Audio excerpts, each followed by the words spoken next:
And a good Monday evening, folks. Temperatures today got up into the mid-80s in most locations. A lot of clouds, but we had some breaks and some bright spots in there. Now we've got a severe storm threat tomorrow afternoon. I think a better shot, though, Wednesday afternoon and evening for some slow-moving storms that's going to bring about a flooding threat. A lot of rain can be squeezed out of these clouds, 1 to 2 inch an hour rainfall rates of potential here. And the pattern may stay unsettled in the late week. Models are kind of split here. Some start to clear us out by Thursday afternoon. Others keep the shower chances into the upcoming weekend. It's all on how quickly the boundary, which is this one right here, moves on out of the area. In the short term, it's going to begin lifting back north overnight tonight as a warm front.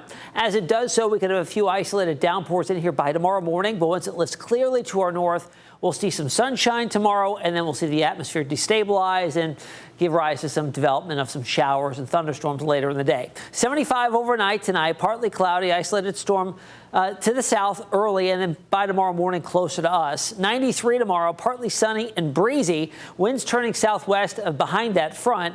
And that means that it's going to cook up the atmosphere for some strong storms potentially later in the day. So weather impact alert tomorrow and Wednesday. I think the better odds, like I mentioned, will be on Wednesday.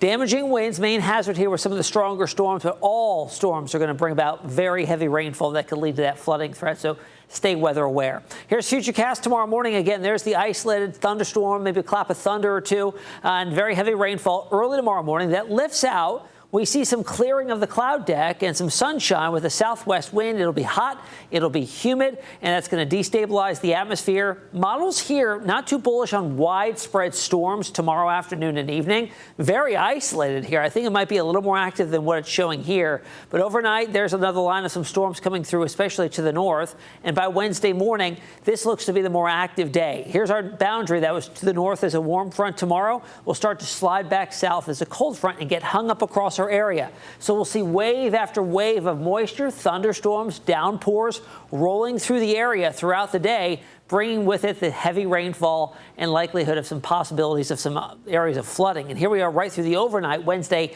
into Thursday. It's continuing until that boundary slowly slides farther to the south and east by Thursday morning. So up until then, Thursday morning, we could see 2, 3, 4 inches, maybe locally higher totals than that. Models have been bouncing all over the place here. We're at 2 to 4 now. Earlier it was 3 to 6 and 6 to 9. So we'll see how things evolve here over the next 48 hours or so.